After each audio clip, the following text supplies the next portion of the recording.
Hey, hello, Hello, hello, sorry hello. I'm late, lads. I'm an arsehole, I know. My friend, I've been watching so many interviews with you in them, so many little clips of you. I've been listening to all your stuff, past and present. And I just have to say, I'm so excited for the position that you're in right now.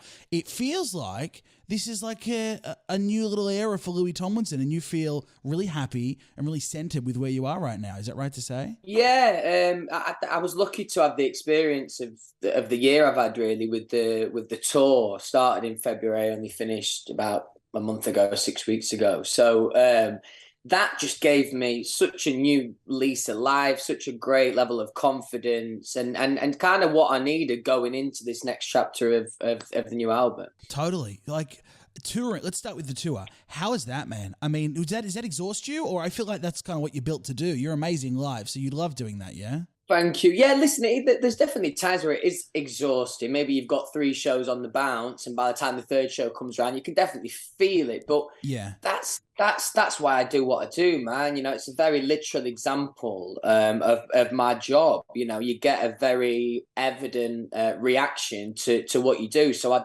absolutely love it, man. The shows were unbelievable. Do you still like freak you out that that is your job? Like, I'm sure you'd have mates that you grew up with who are like plumbers and chippies, and working on job sites and working in cafes, and then your job is to like talk to me in Australia. I was blessed to have the experience that I had in the band, but there was numerous times this year that I kind of took those moments, and it's not that it's easy to take for granted this job, but it's kind of easy to kind of go with the flow with it. Yeah. Whereas a lot of the experiences I had this year, as an individual, there were new experiences to me. So there's been plenty of times this year where I've been very thankful to do what I do. Definitely. Are your Oh, like I've mates? been whacked on. Ah, yeah. Look at this. This is tiredness. What's That's going on tired there? Show eating me. away at me. Like I've been whacked. Show me. Get up close. Let me see. What are you talking about? Let me see. Here, look. No, someone get him a No. facial. Come and give him an eye massage. You're in the tracksuit too, so it is a bit rocky. Like we could, like make it out like we've had a little. Foof, foof. You'd beat me, man. Far. I'm sweating Yeah, I was just already. about to say. Yeah. Should we have a spar next time I see you then? Oh, that'd be fun. That'd be interesting. Okay, bigger than me. Let's talk about that. Dude, it's so good. It's so easy to listen to, and it's Thank like you. hearing it from you and knowing that it's a Louis Tomlinson track. I'm like, yeah, this feels exactly right. And then tying into the new album, which we're getting very soon, November 11. I'm guessing there's like an existentialism or a crisis that you've either been through. You've had a lot going on in your life, personal and work life, but I feel like something's changed inside you because we're getting some really sort of big stuff. Yeah. Well, that song conceptually. I was lucky enough before COVID hit. I got to have two of my shows before my tour got postponed, and that song for me personally. I mean, obviously it's down to interpretation, but for me personally, it was just about realizing, how special these tour moments are between me and the fans, and Yeah. how sometimes, in the past I've been stood up there and I'm being so over analytical in my head, and I'm thinking about ABC and about my individual performance. And actually, through going for having these experiences on tour, I realized that it's so much, the songs, the performances, the album, everything that kind of comes with this is so much bigger than me. It's about us as a collective. Yeah, and also you're a dad now, right? That'll put everything into perspective, right? Like surely that would change the way you wake up in the morning and you wake up and you think, "Oh, what am I going to do? I'm going to have my coffee, I'm going to have my breakfast," but now you've got another life to care for and look Yeah, after. oh, definitely. I mean, listen, where I was blessed is I've always grown up in a pretty big family. I'm the oldest, Yeah. so I've never kind of feared that kind of responsibility. And it's always kind of been relatively apparent in my life. Obviously, it's a whole different kettle of fish when you have your own child. But yeah, man, yeah, I'm lucky to have it. Look, see that makes the eye bags disappear whenever you talk about him. Get youthful again. You're a kid. All right, what can we expect come November 11th? When we get the album, I mean, are we going to be surprised? Is it going to be similar to Bigger Than Me? I think Bigger Than Me was a good advert for the album. There's Yeah. definitely, I would say, I'd say there might be moments of surprise. I hope so. I tried to be a little bit more brave and take a few more risks than I did on the first record. But in terms of what I want people to take away from it, this album was designed with the next tour in mind and trying to create these great live, exciting moments for the tour show. So I hope that, and anyone who listens to it kind of gets an idea of what the live show might be, and hopefully wants to come to that. So Faith in the Future, guys, we're getting it very soon.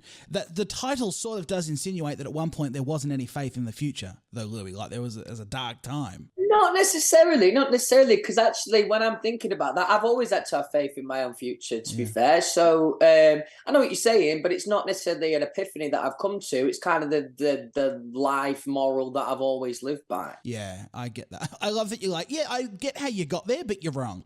Essentially, yeah, I said it like a teacher, didn't I? You actually did. Like, give me a mark on the top of the corner of the page. Thanks for that. Keep trying. Hey, I need to know, I was watching something and you were saying that you hate TikTok, but I, for one, I think you are really well dressed. Like, what are you in now? Is this like a full grey sweatsuit? Is this what you're rocking? Just a night trackie, me, lad. Yeah, night trackie. Okay, you got those sneakers on. So do you get your fashion trends from TikTok? Because I watch TikTok and they're like, you need to wear this, you got to wear these shoes. And I feel so shit, like knowing I don't wear any of that. Do you get any tips from TikTok, like fashion-wise? Do I look like I do? No, I mean, I doubt they're telling you to dress like this on TikTok, but maybe, I don't know. I'm not gonna lie. I find it a load of rubbish. To be fair, I'm sure there's some good stuff on there. Yeah. But the thing is, the thing that irritates me about TikTok, right? And I remember saying because people are always nagging me to get on TikTok and that, and then I'm like, yeah, but it's TikTok now. What's it going to be in 2 years? And we've already got that weird Be Real. Like, I've got no time for that either. Yeah. In another 2 years, there'll be another one. Before you know it, artists going to have a long list of these social medias that they have to have a presence on, man. It's intense. I know, man. A year ago, we'd be like, think people are crazy for OnlyFans. Now, I've got my neighbor is having sex on camera. I go, okay, wait, we're moving really quickly. We are moving. That'll be, you know what? The label are going to sit you down. The modern world, man. It's the modern world. Yeah, the label's going to come to you and go, hey, for Faith in the Future, we just want you nude. Just film it for 10 minutes. It'll be great promo for the album. You might have to. Who knows? Well, there you go. Sooner that than TikTok. Yes, I can imagine. All right, buddy. Well, listen, I'm so excited for you. There's a lot coming up for you, and the Aussie fans want to know: are you going to come back down? I know it's a long flight to get to Australia, especially where you're from. But are you going to get back down here? Because we love you, man. No doubt, man. No doubt. It's always been one of my favorite places to travel. Yeah. Obviously, like you say, it's a long way away from home for me. So to be able to play shows that far away from home, man, it's incredible. So that it goes without saying, man, definitely. As soon as I can be back, I will. Hey, before I let you go, one thing that I saw recently that I thought was so insane and a cute little like peek behind the curtain was, I think it was unreleased. It was that footage from when One Direction was formed, right? On the X Factor way back when. It was like just a aerial shot of Simon Cowell and the judges sort of putting together headshots, right, of you and the boys. And it sort of made me realize like how quickly, or just like that, your life could have been completely different because they were just putting headshots on top of each other. I mean, that must have been crazy to see back. Yeah, do you know what? The funny thing is, like, none of us have ever seen that footage before. It's not as if, like, it kind of got, like, introduced to the world and, like, we'd already seen it. None of us had seen that. So watching that back was pretty trippy. And like you say, you know, it was... I mean, don't get me wrong, there would have been an element that stays for TV. You know how those fucking things work. But, there was definitely a moment when they're moving all the headshots together where you just thought, you know, if they didn't pick me, I'd still be in Donny doing I don't know what. All right, buddy. Thank you so much for the chat and the time. When you're down here, we'd love to see you live. I'm sure you'll smash it, and hopefully we'll have more from the album, which is coming, everybody. November 11, Faith in the Future. It was a pleasure, buddy. Thanks for coming on. Thanks a lot, mate. Cheers.